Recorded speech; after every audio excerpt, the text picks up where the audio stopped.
Welcome back to Pop Dissected. Today, we're going to be talking about if 2020 will be the year Katy Perry reclaims her former superstardom and will once more get the recognition she deserves. In my last discussion video on Katy, I talked about what happened during her Witness era and why so many people began disregarding her as an artist and as a person. If you want to check out that video, you can check the link in description or click here. In this video, we're going to take a look at Katy's most recent releases and try to understand why they haven't had the impact many may have expected. We'll be covering her tracks released in the end of 2018 and all her releases throughout 2019 so far. Taking notes on what may have gone wrong this past year with her releases, we're going to then discuss how Katy can captivate the general public's attention and finally be back on top. Following the Witness era, the Capitol Records executive, Steve Barnett, revealed he and Katy had sat down to have discussions for a comeback. We know Witness by no means was a flop, but comparative to the success of Prism and Teenage Dream, it underperformed. The plan for this comeback, I believe, is what we're currently seeing with Katy right now. Witness the tour wrapped on August 21st of 2018, and we wouldn't be waiting long for new music from Katy. On November 2nd, 2018, Katy released a cover of Waving Through a Window off the Broadway musical Dear Evan Hansen. She opened up on Instagram how the song connected with her, and by releasing her own rendition, she wanted to bring awareness to mental health and let her fans and listeners know they aren't alone in their struggles. Only 13 days later, Katy released Cozy Little Christmas. The song was met with positive reviews and reached #1 on the US Adult Contemporary charts. This was Katy's first #1 on that chart since Dark Horse in 2014. Important to note, Cozy Little Christmas was an Amazon exclusive single, and it was still able to reach that peak position atop the chart. Very impressive. And on November 1st of this year, the song was officially released on all music platforms. However, since the song has been released, Katy has only released promotional videos for the track, no music video. In December of 2018, Katy revealed she recorded an original song, Immortal Flame, for the mobile game Final Fantasy Brave Exvius. In a matter of only 2 months, Katy had released 3 songs in 2018. Cozy Little Christmas obviously was the most notable with its reception and chart position. However, Waving Through a Window was just a cover of an existing song, and Immortal Flame was released on a game to a very specific demographic. So these 2 tracks didn't necessarily gain any chart or streaming traction, because that wasn't the intent of those releases. Also to note, Immortal Flame was exclusive to the Final Fantasy game as well. In January of 2019, rumors swirled that new music was coming from Katy Perry. In fact, a new single was coming in February, 365, a collaboration between Katy Perry and Zedd. I believe this track was intended to be Katy's big comeback song. 365 was the track to show Katy's staying power, relevance, and star quality. But as we all know by now, 365's promotion ended up being a disaster.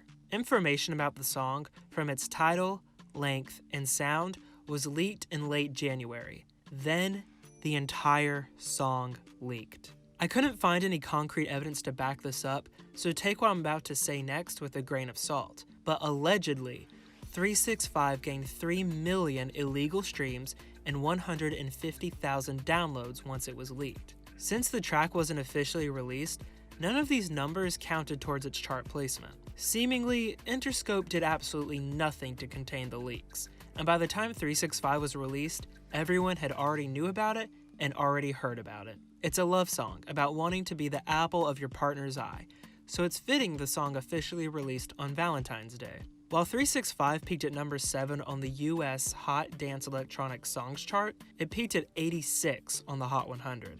365 leaked in its entirety, and it was announced only 1 day before its official release. These 2 combining factors probably led the song to peaking so low on the Hot 100. Unfortunately, we will see this trend keep happening with Katy. While the song may have underperformed, the video is breathtakingly beautiful. It's well shot, has a Black Mirror-inspired story, and stunning production design. We know this by now, Katy Perry has great videography. 365 had very average promotion, But it's hard to promote a song everyone already knows about and probably has listened to. The element of surprise is taken away. I've said before, chart success is not everything, and it isn't. But the music industry is an industry. At the end of the day, it's about making money, positive reception, and increasing your notoriety. Katy and Zedd appeared at the iHeartRadio Awards on March 14th, and Katy appeared as her character from the 365 music video. Did we get a live performance? Nope. In fact, we wouldn't get a live performance until April, 2 months after the song released. The song was performed at the Capital One Jam Fest and at Coachella. Unfortunately, lack of live performances is another trend we're going to be seeing with Katy. On April 19th, our remix of Con Calma by Daddy Yankee was released, featuring Katy Perry. The remix received split reviews. The song itself reached #1 on a variety of charts, but the remix with Katy peaked at 22 on the Hot 100. A music video was allegedly going to happen and was teased, but it never came to fruition. The song, however, did get a live performance on American Idol on May 19th. Then, on May 31st, we got what seemed to be Katy's lead single off her upcoming 5th studio record, Never Really Over.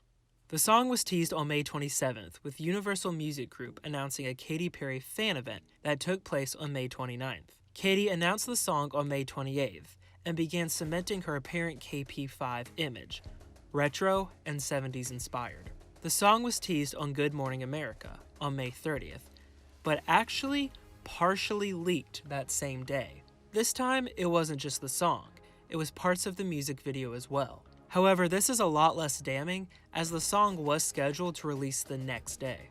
The song generally received acclaim, being favorably compared to her work from Teenage Dream and Prism, and noting it as an improvement from Witness. Never Really Over debuted and peaked at number 15 on the Hot 100, with 31,000 downloads and 5.8 million streams. It became her 19th top 20 hit and her 5th highest Spotify debut. The track also peaked at #1 on the US Dance Club Songs chart, and since its release, the track has been certified platinum. While the track had a pretty stable run on the Hot 100, floating around in the number 28 to number 32 positions for a long time, it didn't receive any major live performances. All we've received is a video of Katy singing it on her Instagram and performances that were part of festivals. Never Really Over easily could have cracked the top 10. I personally think it was announced way too close to its release and didn't have any major live televised performances. The MTV Movie Awards would have been the perfect place to perform this song. However, in spite of this, Katy gave the song a lot of attention on her social media. Following this, Katy appeared in Taylor Swift's You Need to Calm Down music video. Iconic. In July of 2019, Charlie Puth confirmed the existence of Katy's next single, Small Talk, which was already revealed at this point. The existence of the song was well recognized before its release. Once more, the element of surprise completely demolished. Katy began teasing the track on her social media on August 6th. The track released August 9th, and the video August 30th. It debuted and peaked at 81 on the Hot 100. Right after the success of Never Really Over, this was disappointing. I believe the track suffered from the fact everyone already knew about it. When you know about something and you have to wait so long, the release can end up being a huge dud.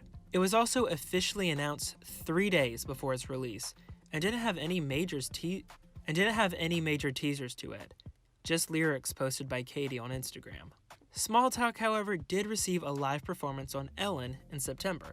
This brings us to Katy's most recent single, Harleys in Hawaii. And as with Small Talk, its existence was widely known before its release. Harleys in Hawaii was announced on October 14th, 2 days before its official release. While Harleys in Hawaii was and still is receiving promotion akin to Never Really Over, it failed to chart on the Hot 100, officially becoming Katy Perry's lowest peaking single. However, it did reach number 10 on the Bubbling Under the Hot 100 chart. Upon its release, the track actually got taken off music services for nearly the entire day, completely ruining the leverage it could have gotten. Its streams essentially got cut in half. There were also claims that views were being removed off its official music video, which is a stunning music video, by the way. And that's it. But what can we learn from these aforementioned singles, and what do they have in common? First off, They're announced mere days before release. There is no way to get mass interest when you announce a song right before its release. It may work for some artists, but we know that Katy has to basically re-establish herself. The lack of live performances also hurt these songs as well. Without that, the public interest is significantly decreased. Next, leaks. 365 was ruined by leaks, and Small Talk and Harleys in Hawaii suffered from already being known about.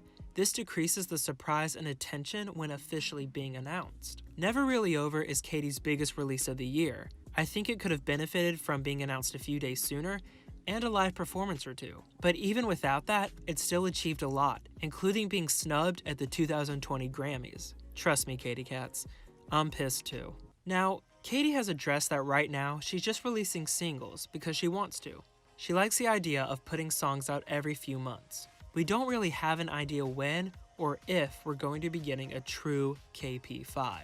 There's speculation provided by Billboard that these 3 singles are off her upcoming record, but some also believe these singles are part of her comeback plan to reinvigorate public interest in Katy. For a comeback plan, this is disastrous. And I don't mean that the music or their videos are bad.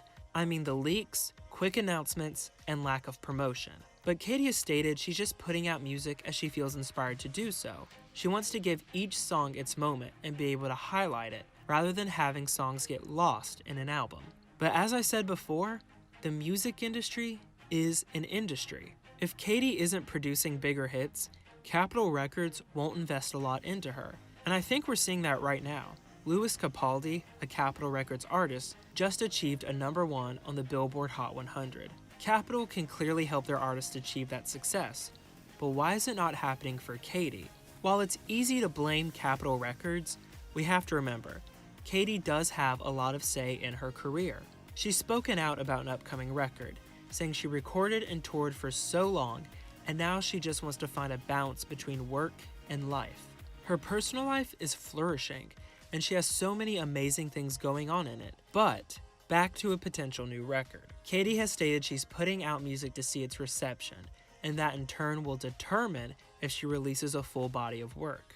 Now, I'm not 100% sure if this is true, because in Katy's Paper magazine interview that was released in February, Katy said she was taking a break from music, and here we are, 5 singles, 4 music videos, and a handful of live performances later. But based off Katy's word, we see she really may be lacking the confidence to put out another record. After going through depression following the Witness era and being torn apart, she was probably severely damaged. Something like what she went through makes you feel like your art is not worthy and your voice isn't important. It's so sad so many artists go through that and are made to feel like no one cares about their work. While Katy may have not had a #1 single this year or raked in Grammy nominations, people are generally liking the music she's putting out. So with everything we know and we've seen this year, what can Katy Perry do to siphon her power and really captivate the world once more? With the 2020 Grammys coming up, I think it would be a wise move for Katy to debut a song there, similarly how she did with Part of Me. She could even do another fake-out performance. With a Grammy performance, she then could release that new single that she just performed. The spring of 2020 has a mountain of award shows going on. Those are perfect opportunities for Katy to perform that new song. She could do that and then potentially release another single in the summer and be able to perform it on award shows that begin in the late summer and early fall. With planned live performances and the proper promotion, she could end up releasing KP5 in the fall of 2020, around the same time she did with Prism. If she channels that public engagement in 2020, she could really put the spark back in her career, and people will finally stop dismissing her. Now, there are so many possibilities for Katy Perry, and she stated she doesn't feel she has to prove herself anymore, and that's admirable. She's achieved so much in her career, and I'm happy she doesn't feel the pressure to be on top. But I, as well as many others around the world, would love to see Katy back on stage at award shows, performing the songs she loves and touring the world once more.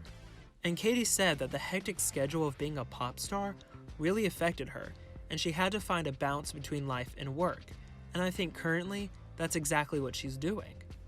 I've been following Katy since the beginning of her teenage dream era, and there are so many outstanding moments she's had in her career since then. I believe in Katy Perry as a person and as an artist. I think if she takes a similar approach to a new record as I described earlier, then she could really cement herself in the mainstream once more. But even if she doesn't take that route, all that matters is that Katy is happy. At the end of the day, it's her life, and her happiness comes first. Thank you so much for watching, everyone. Comment down below what you think Katy Perry can do in 2020 to prove her staying power. Be sure to drop a like and subscribe for more future content on all your favorite pop stars.